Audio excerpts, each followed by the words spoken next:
सास बहू की उम्र में माँ बेटी जितना फासला होता है, लेकिन फिर भी ना बहू को सास में माँ और ना ही सास को बहू में बेटी दिखती है।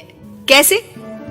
ओहो, ये बाल भी ना संभाले नहीं संभलते, इतने लंबे और काले। देखने वाले तो कहते हैं कि बहू सास और सास बहू लगती है। कौन है ये लोग माँ जी? मुझे तो नहीं दिखते जिस सास को बहू समझ रहे हैं। अरे चल छोड़ ना, जा चाय लेकर आ जा और किचन में मेहंदी भिगा देना। और हाँ, दोपहर को पार्लर वाली आ रही है मेरे हेयर स्पा के लिए, तो जरा गर्म पानी तैयार करके भाप की तैयारी भी कर देना। बहू खुद के बाल देखती है जो सूखे, बेजान और बेतरीके से बंधे होते हैं। बहू किचन की तरफ जाती है। यहाँ खुद के बालों को संभालने का टाइम नहीं है, ना ही पैसा, लेकिन सास के बालों पर इन्वेस्टमेंट देखकर हैरानी ही होती है मुझे तो। दोपहर को पार्लर वाली सास के बालों को देखकर बोल पड़ती है, ओहो, ये कैसे बाल कर लिए आपने? 2 हफ्ते से मुझे बुलाया नहीं ना, तभी। अरे वो बहू के कारण। मेरे कारण? मैंने कब मना किया था आपको किसी चीज के लिए? अब तू ही मायके चली गई थी ना, अब मैं घर का खाना बनाऊं या फिर बालों की केयर करूं? तू जाकर पानी लेकर आ। इस बार मैं जो मसाज करूंगी ना, थोड़ा महंगा है, लेकिन अरे महंगे की चिंता ना कर, बस ये जो डिम्पल कपाड़िया जैसे बाल है वो शबाना आजमी जैसे ना हो जाए, इसका ख्याल रख। अब क्या था, सास के बाल पर जो बजट था वो घर के किचन के बजट जितना ही था, लेकिन बहू बेचारी करती क्या, बहू जो ठहरी। एक बार सास बहू मॉल में घूमने जाते हैं। माँ जी, एक ड्रेस लेना है, चलिए ना जरा डिजाइनर शॉप तक। हाँ चलो, वैसे भी बाल गीले हैं, थोड़ा बाहर घूमूंगी तो हवा से सूख जाएंगे। सास बहू दोनों मॉल में घूम रही होती है। सासू माँ, वो रहा मेरा स्टोर। अरे रुक, क्या है ये? जावेद हबीब। अरे चल तो जरा देखे तो। हाँ चलते ना माँ जी, बस एक ड्रेस ले लूं। अरे ले लेना ड्रेस बाद में, किसने मना किया है लेने से? सास जावेद हबीब के पार्लर में जाती है, जहाँ सेल्स गर्ल उन्हें पकड़ लेती है। अरे कुछ बालों को सुंदर रखने के लिए क्रीम पाउडर दिखाओ ना, वो क्या है ना, थोड़े बेजान लग रहे हैं। क्यों नहीं, वैसे ये नया प्रोडक्ट लॉन्च हुआ है, इससे आपके बालों की खूबसूरती 4 गुना बढ़ जाएगी। इसे लगाने के बाद ना आपको हेयर स्पा करने की जरूरत पड़ेगी और ना ही किसी महंगे शैम्पू की। बस ये लगाइए और पूरे मोहल्ले में बाल चमकाइए, लहराइए और इतराइए। अरे वाह, कितने का है? इतना सस्ता कि आपको हंसी आ जाएगी। तो एक काम करते हैं ना, पहले हम हंसी लेते हैं, क्यों? ये जरूर आपकी बहू होगी, है ना? कैसे पता?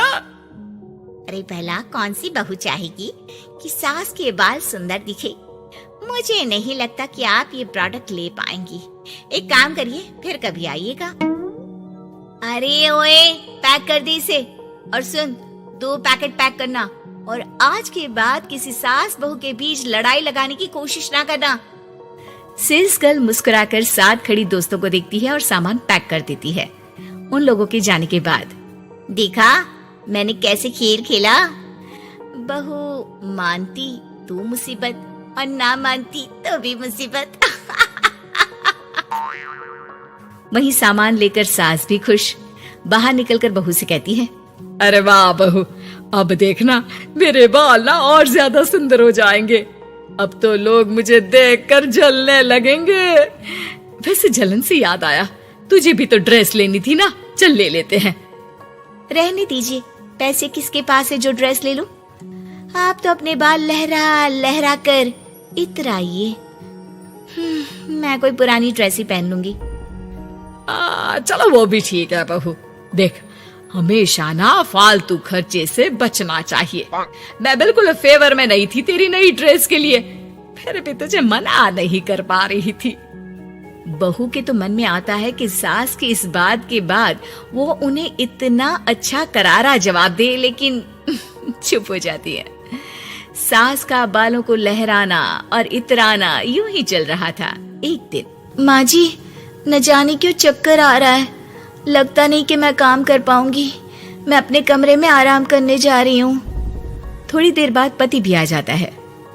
माँ, शिखा को कहीं देखा क्या?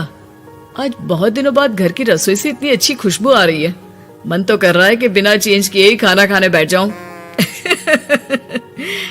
अरे बेटा, खाना आज मैंने बनाया है तो घर तो महकेगा ही। तेरी बीबी बीमार बैठी है। पति हैरान होकर पत्नी के कमरे में जाता है, जहां वो आराम से तानपुरा का शो देख रही थी।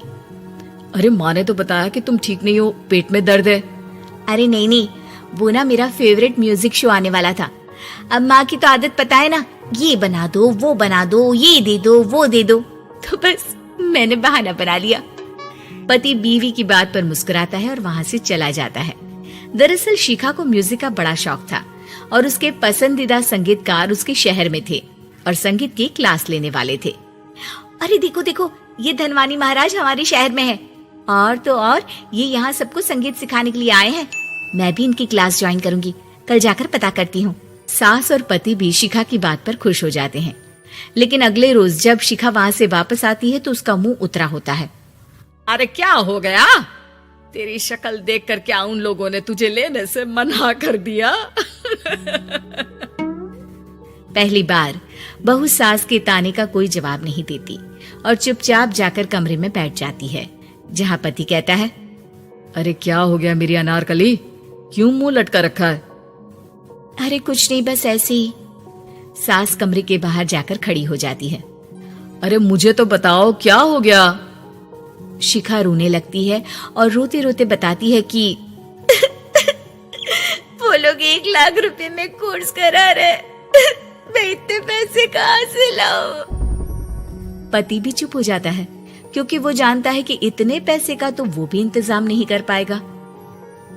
देखिए ना, कैसे अपनी कला को बेच रहे हैं, लेकिन गलत भी क्या है, नामी गिरामी है। अरे कोई बात नहीं शिखा, मैं कोशिश करता हूँ किसी से उधार लेने की। जब कोर्स करके तुम खुद की क्लास खोलना, उससे जो पैसे आएंगे उससे फीस भर देना। पति कई लोगों से बात करता है, लेकिन उसे कहीं से पैसे नहीं मिलते। शाम को मुंह लटकाकर पति घर आता है। मैंने काफी कोशिश की, लेकिन कहीं इंतजाम नहीं हुआ। अरे कोई बात नहीं, मैं भी ना क्या करूंगी म्यूजिक सीखकर। वैसे भी कल आखिरी दिन है पैसे जमा करने के लिए, अब इतनी जल्दी कहाँ से आने वाला है पैसा। लेकिन अगले दिन, बहू ये ले पैसे, जाकर अपना नाम लिखवा दे संगीत की क्लास के लिए। बहू इतना सारा पैसा देखकर दंग रह जाती है। अरे माँ जी, आप कहाँ गई थी अभी, और ये इतने सारे पैसे कहाँ से आए? सास मुस्कुराकर पीछे मुड़ती है और बहू को अपने सर के बाल दिखाती है, जो अब छोटे छोटे होते हैं। मैंने ना अपने बाल उस विदेशी कंपनी को बेच दिए, जो बाल के बदले में पैसे देती है। अब मेरे बाल थे ही इतने सुंदर के 1 लाख मिल गए, वरना तेरे बालों का तो कोई 500 भी ना दे। बहू को सास की बात से रोना आ जाता है। वो सास के गले लग जाती है। लेकिन कोई मुझे करोड़ों भी देना, तो भी मैं इतनी अच्छी सास ना दूं।